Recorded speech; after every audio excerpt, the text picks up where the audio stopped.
Welcome to HR9 news. Sathya Sai జిల్లా రొద్దం మండలంలో ఎక్కువ శాతం మంది రైతులు కంది పంటను సాగు చేశారు. కంది పంట దిగుబడి బాగానే వచ్చింది. కానీ ధర గిట్టుబాటు ధర లేకపోవడంతో రాష్ట్ర ప్రభుత్వం కంది పంటకు 7,550 రూపాయలకు మార్క్ఫెడ్ ద్వారా కొనుగోలు చేస్తామని ప్రకటించింది. రైతులు మంచి ధర వస్తుందనే ఆశతో మార్క్ఫెడ్ ఏజెన్సీ వారికి కందులను అమ్మారు. ఏజెన్సీ వారు తూకం వేసి ట్యాగ్ వేసి లారీలో బస్తాలను నింపి మార్క్ఫెడ్ వారికి పంపించారు. కానీ మార్క్ఫెడ్ వారు నాణ్యమైన కందుల బస్తాల లారీని వెనక్కి పంపారని రైతులు ఆవేదన వ్యక్తం చేశారు. మార్క్ఫెడ్ అధికారులు కంది రైతుల కష్టాలను గుర్తించి కందులు కొనుగోలు చేయాలని పలువురు రైతులు ఆవేదన వ్యక్తం చేస్తున్నారు. రొద్దం మండలంలో రైతులు కంది పంట సాగు చేశారు. కంది పంట ముక్కాలు పంట వచ్చింది. దానికి తోడు ప్రభుత్వం వచ్చేసి మద్దతు ధర ప్రకటించి రైతులకు మేలు చేయాలనే ఉద్దేశంతో 7,550 రూపాయలు మద్దతు ధర ప్రకటించి రైతులు ఎంతో సంతోషపడ్డారు. మాకు మంచి ధర వస్తుందని చెప్పి. అయినా కూడా ఇక్కడ స్థానికంగా మార్క్ఫెడ్ వాళ్ళకి ఈ కందుల కొనుగోలు ఏర్పాటు చేశారు. కానీ మార్క్ఫెడ్ డిఎం గారు వచ్చేసి రొద్దం మండలంలో సరుకు ఎందుకు ఆమె రిజెక్ట్ చేయడం కానీ, మంచి సరుకు దీంట్లో ఏ క్వాలిటీ హై క్లాస్గా ఉంది ఈరోజు ఒక లోడు సరుకు ఎనికి పంపించారు.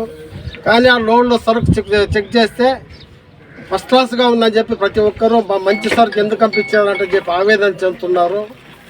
రొద్దం మండలంలో రైతులందరూ కూడా చాలా బాధపడుతున్నారు. ఎందుకు మేము విధంగా మంచి బాగా క్లీన్ చేసి సరుకు పంపిస్తే దాన్ని ఎనికి రిజెక్ట్ చేసి పంపించేది చాలా బాధాకరమైన విషయం అంటని చెప్పి రైతులందరూ లబోదిబోమని ఏడుస్తున్నారు. దయచేసి మార్క్ఫెడ్ డిఎం గారు ఆలోచన చేసి రైతులు అందించే ప్రతి కంది పంట ప్రతి కంది మూటను కూడా కొనుగోలు చేయాలని చెప్పి, అదేవిధంగా ఏదైనా రిజెక్ట్ చేసే దానికి ఉంటే ఒక్కొక్క లోడ్లో వచ్చేసి ఒక రైతు ఏముండదు, ఒక్కొక్క లోడ్లో వచ్చేసి 4-5 రైతులతో కలిసేసి ఒక లోడ్ సరుకు అవుతుంది. ఆ సరుకు అయితే ఏదో ఒక మూట చూసి మొత్తం లోడ్ అంతా రిజెక్ట్ చేయడం అనేది చాలా బాధాకరమైన విషయము. ఎందుకంటే ఒక రైతు ఒక రకంగా క్లీన్ చేసి ఉంటాడు, ఏదో పొరపాటున ఏదైనా ఒక మూట ఏదైనా దొరికితే మొత్తం 4 రైతులది రిజెక్ట్ చేయడం అనేది చాలా బాధాకరమైన విషయము. దీన్ని గమనించాలని చెప్పి మార్క్ఫెడ్ డిఎం గారిని కూడా తెలియజేస్తున్నాము. అదేవిధంగా రొద్దం మండలంలో విరివిగా పంట పండిన వలన ఇప్పుడు వచ్చేసి ఒక 6 లోడ్ల స్టాక్ ట్రాక్టర్లతో వరుసపెట్టి నిలబెట్టారు. కానీ రోజు 1000 సంచులు మాత్రమే ఇస్తామని చెప్పి వాళ్ళు చెప్తా ఉంటారు. అవి కాదు, అది రోజు 4,000 సంచులు ఇచ్చినా కూడా సరుకు అయ్యేంత సరుకు ఇటుకు వస్తూ ఉంది. కాబట్టి దయచేసి మాకు సంచులు సరఫరా చేసి యాది రిజెక్ట్ చేయకోకుండా సరుకును తీసుకోవాల్సిందిగా తెలియజేస్తూ, అదే రిజెక్ట్ చేసే సరుకు ఫలాంది బాగలేదని చెప్పి కూడా రిజెక్ట్ ఎందుకు చేశారనే కారణాలు కూడా మాకు తెలియజేయవలసిందిగా. అదేవిధంగా ఇక్కడ స్టాక్ 6 లోడ్లు ఉంది, లారీలు ఇంతవరకు రాలేదు. రిజెక్ట్ చేయడంలో లారీ మాత్రం సరుకు పంపించారు, రిజెక్ట్ చేసి ఎన్నికి పంపించినారు. ఇది ఎవరు భరిస్తారు? పోయొచ్చిన ఖర్చు ఎవరు భరిస్తారు?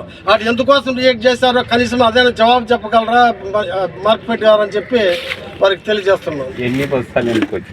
250 బస్తాలు ఎన్నికి వచ్చినాయి. 250 బస్తాలు వచ్చేసి 280 బస్తాలు వచ్చినాయి. 280 బస్తాలు వచ్చేసి 5 మంది రైతులువి. 5 మంది రైతులు కలిసి తూకమేసి ఇచ్చినాము. వీళ్ళు ఏజెంట్లు వచ్చేసి లోడ్ చేసి పంపించినారు.